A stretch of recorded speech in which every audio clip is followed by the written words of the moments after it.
संगमनेर सय्यद बाबा चौक येथे दरवर्षीप्रमाणे याही वर्षी भारतीय स्वातंत्र्य दिन मोठ्या उत्साहात साजरा करण्यात आला। यावर्षी सय्यद बाबा उर्स कमिटीने विशेष सहभाग घेतले।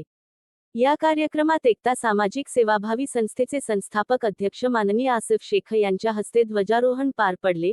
कार्यक्रमाला मान्यवर म्हणून माजी उपनगराध्यक्ष शफी तांबोळी, माजी नगरसेवक doctor Danish, doctor G P. Shaikh, माजी उपनगराध्यक्ष किशोर कालडा, माजी नगरसेवक शकील भाई painter, Mirza Lukdya Pelwan, Inamdar sir, Shaikh Inus Daruwala, Sabir Gafoor Shaikh, Rashid Khan Miya Khan, Haji Rais Patel, Ghulam Rasool Musa Kirana, Sunil Pawar, Shahanuddin tailor, Urs committee अध्यक्ष आसिफ बेग, माजी उर्स कमिटी अध्यक्ष जबीर जानी, कार्याध्यक्ष इमरान पठाण, सेक्रेटरी सलीम मिर्झा, ॲडव्होकेट जमीर अन्सार सय्यद तसेच डेज न्यूज मराठी प्रतिनिधी अन्सार सय्यद उपस्थित होते।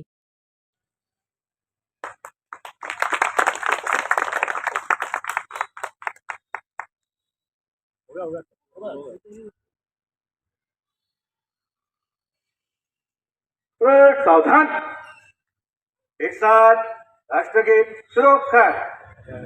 हाँ तो हाजरीन, हम जैसा देखते हैं कि ये हमारी 50-100 साल की ज़िंदगी के लिए ये हमारी ज़िंदगी कैसी गुजारना चाहिए, इसके लिए कुरान आया, पैगंबर आए और हदीसें आई। उसी तरीके और समाजों के लिए अलग अलग उनके अपने अपने धर्मों की किताब आई है, जिसे गीता कहेंगे, बाइबल कहेंगे। और इसी तरीके से अब इस लोकशाही के दौर में हम देख रहे हैं कि ये जो लोकशाही के दौर में जो देश है, जो कंट्री है, इनकी हज़ारों हज़ारों साल की ज़िंदगी है। ये कंट्री, ये राष्ट्र अपनी ज़िंदगी कैसे गुजारेगा, उसके लिए एक दस्तूर बना हुआ है। और हमको चाहिए कि जिस तरीके से हम हमारे मजहबी किताबों का अभ्यास करते, स्टडी करते, उसी तरीके से इस दस्तूर को भी समझे, क्योंकि उसके अंदर हमारी ज़िंदगियाँ उसमें है और चल रही है। तो इसलिए हमको चाहिए कि आए हुए आज के नए नए कानून क्या है, इसके ऊपर एक नज़रसानी डालना चाहिए और बिल्कुल एक जागृति, बेदारी समाज में निर्माण करना ज़रूरी है। उसी के बाद हमारा जो देश है, तो 200-300 साल के बाद में यकीनन जब हम नहीं रहेंगे, हमारी पीढ़ियाँ रहेंगी, तो बिल्कुल एक अच्छा आदर्श देश रहेगा। इतना ही कहते हुए मैं आज हमारे सभी भाइयों को, अहले संगमनेर को आज के इस आज़ादी की खुशी की मुबारकबाद देते हुए आप तमाम लोगों से रुखसत होते अपने शब्दों को विराम देता हूँ। सारे धर्मों की जय, सारे शहीदों की जय, सारे समाज सेवकों की जय, बाबा साहेब अम्बेडकर की जय, छत्रपति शिवाजी महाराज की जय, सावित्रीबाई फुले की जय, महात्मा ज्योतिबा फुले की जय, हमीद भाई की जय, खान अब्दुल गफ्फार खान की जय, भारत माता की जय।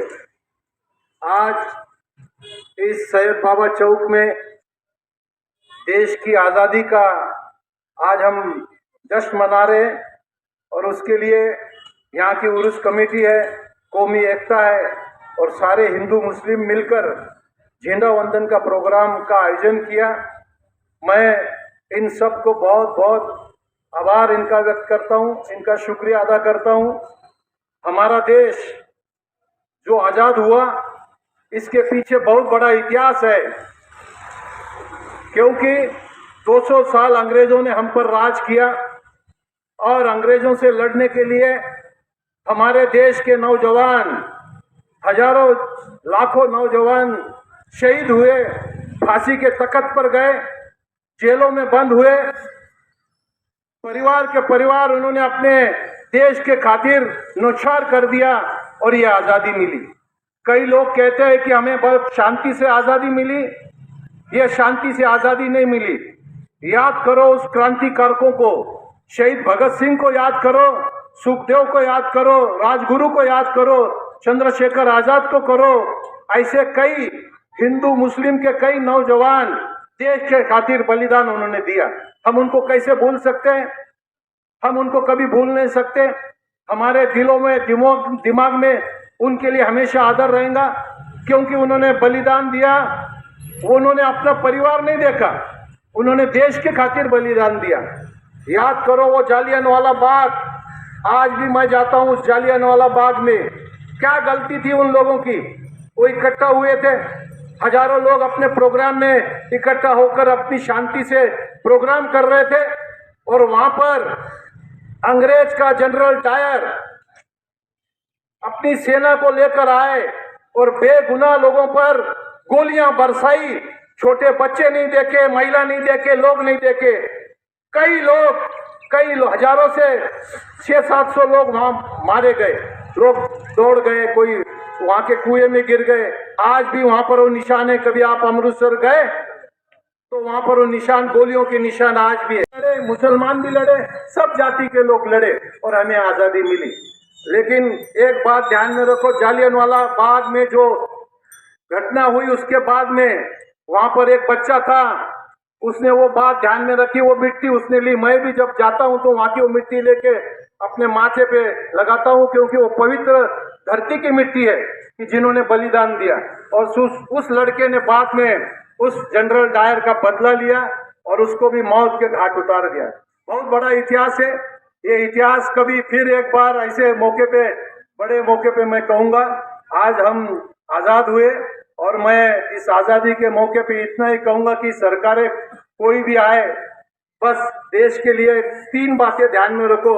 एक तो आरोग्य के लिए सबको हेल्थ का, तुमको मालूम है कि हेल्थ के बारे में अच्छी बात होनी चाहिए। आज हम देखते हैं कि कोई गरीब आदमी, अमीर आदमी हॉस्पिटल में जाता है, उसको कितनी तकलीफ होती है, क्या क्या उसमें गुजरती है, और ये हमने देखा है। उस विषय में भी फिर कभी बोलूंगा। इसके लिए आरोग्य, हेल्थ बहुत बड़ा महत्व का है। और दूसरा शिक्षण, क्योंकि आज बच्चों को अच्छी पढ़ाई के लिए लाखों रुपए डोनेशन नहीं दे सकते। तुम अच्छे संस्था में जाओ, हजारों रुपए गरीब आदमी कहाँ से भरेगा। इसलिए मैं चाहता हूं कि देश के जो भी पदाधिकारी है, देश के जो बड़े लोग हैं, उन्होंने इस शिक्षण क्षेत्र में भी उनका काम और भी ज्यादा हो। एक आरोग्य, एक शिक्षण और तीसरा बेरोजगारी। आज कई लोग बेरोजगार हैं, लोगों को काम नहीं, लोगों को काम मिलना चाहिए। देश सुखलाम सुफलाम होगा और हमारा देश और भी आगे बढ़ेगा। जय हिंद, जय महाराष्ट्र। उसी तरह से शकील भाई पेंटर, उसी तरह से हमारे मिर्जा लुगरा पहलवान, उसी तरह से हमारे श्रेष्ठ डॉक्टर टीपीजी शेख, उसी तरह से हमारे मुगलपुरा जमात ट्रस्ट के साबिर भाई, उसी तरह से हमारे बाबू भाई मुजावर, सलीम भाई मिर्जा और आसिफ भाई बेग, इन लोगों ने यहाँ पर ये प्रोग्राम किया। मैं आए हुए तमाम मेहमानों का एक बार फिर सैयद बाबा उर्स कमेटी और तमाम मुसलमान समाज की तरफ से कई दिन से शुक्रिया अदा करता हूँ। जय हिंद, जय भारत।